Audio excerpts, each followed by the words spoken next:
So Sega Ages. I was thinking of a joke. I couldn't come up with anything. I'm glad you tried, though. But now we all get to cringe.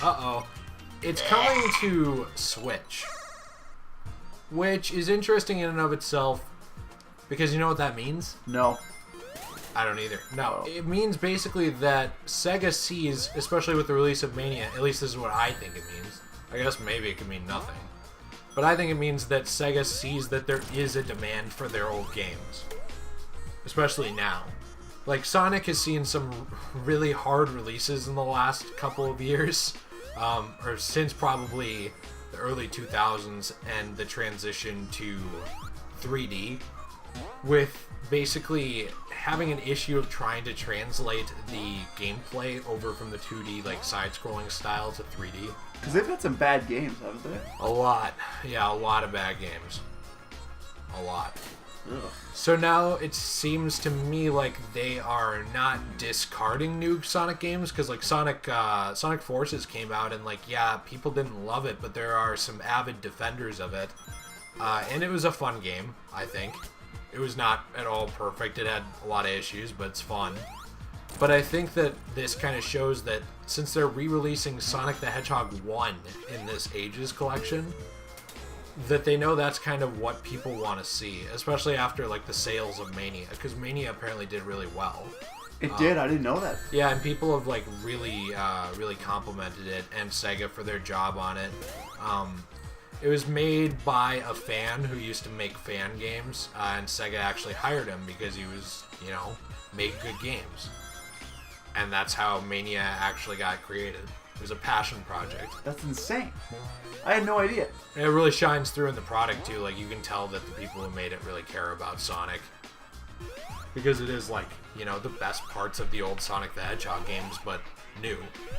Which is cool, too. And there's other stuff. It's called Sega Ages, I believe is what it's called. Yep. And they're bringing over other games, like, I think it was Fantasy Thunder.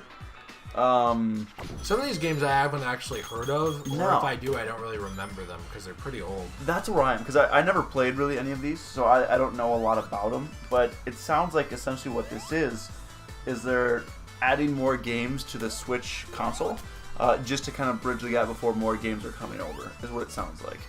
So I think that's a smart business move. Agreed. Because there's a pretty big crossover between Nintendo and Sega fans now. There didn't used to be. They used to be like pretty bitter, like rival companies. Like the fans, like kind of would crap all over each other. Really? And really didn't like each other. Yeah, but like. So they were like DC and Marvel. Yeah, but eventually, like Sega left the console market, and that really like bridged the gap between those two because Sega put a lot of stuff after the Dreamcast on the original Xbox, but they started after a while kind of moving in with Nintendo as far as like Sonic and Mario at the Olympic Games. Mario and Sonic at the Olympic Games. I don't want to get that too wrong. Other games like exclusive Nintendo games. I know that Sonic Boom wasn't it Wii U exclusive? And I think you're right, yeah. And I know that Sonic Lost World was a Nintendo game. I don't know, it's like they've really kind of like bridged that gap in the audience. And they had games like Sonic and the Black Knight also on Wii. So for quite a while, like, they've kind of shown love to Nintendo. Which is good, too, because, I mean, they're bringing over games that, like, the hardcore, fans really want to see, because that's, like I said, this isn't a game that I know or really played much of. I think I played a really, really bad Sonic game on the 360 once. Yeah, we couldn't figure out if it was Unleashed or 06.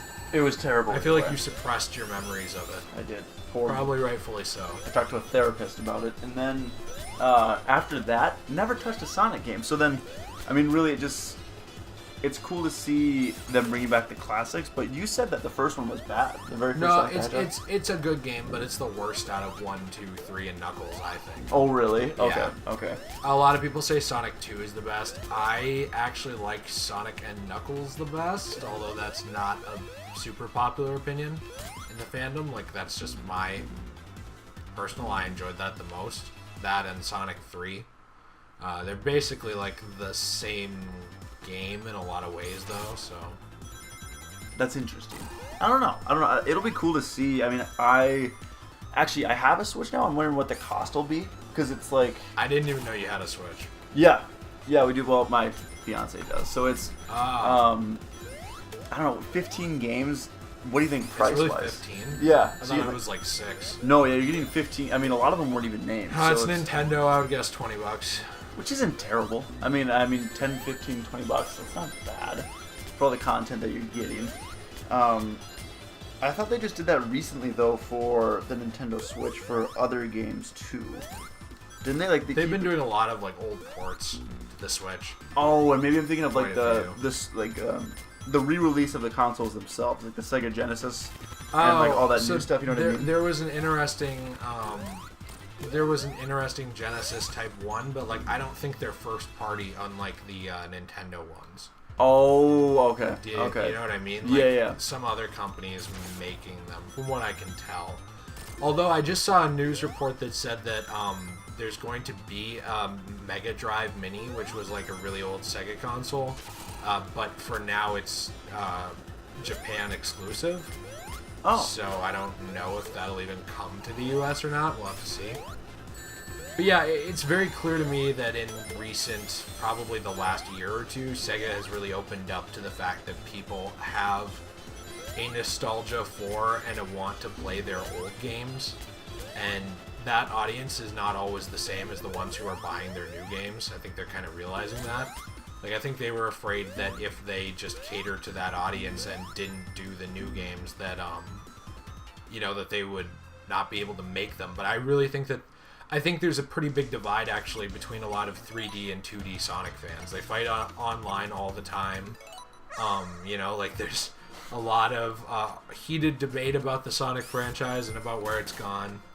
It just sounds intense. I think it's good that it's coming to the Switch though, because the Switch is killing it. Like it's doing really well. Yeah, definitely. So adding more games to that already stacked game lineup on the Switch, I mean, it's good for business. Nintendo's doing well, and it's good to see because the Wii U was kind of a flop. Just wasn't even good. And I think moving on from that and getting into a new console, and for it to be doing so well, and then just to continuously be putting out good games and even old re-releases that maybe won't be as big, but just like a nod to the fans is cool.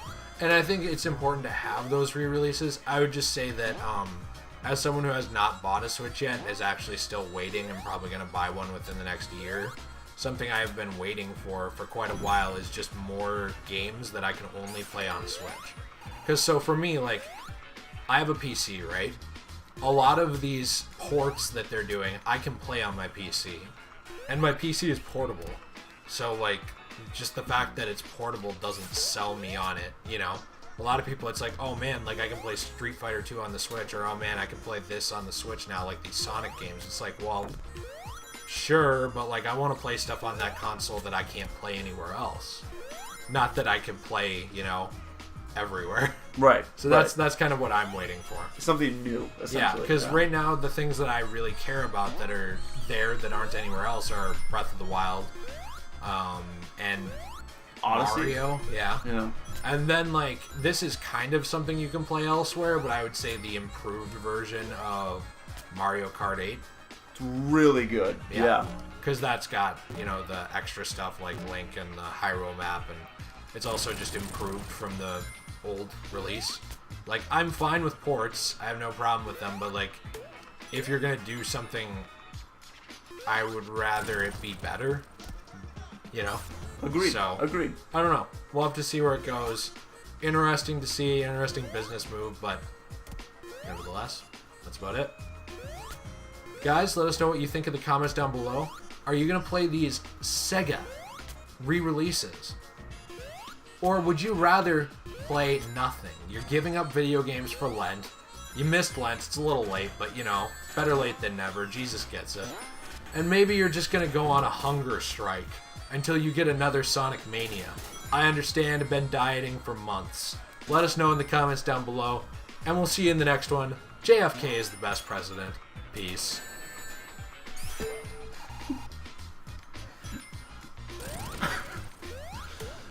Hashtag Zuckerberg is God. Just like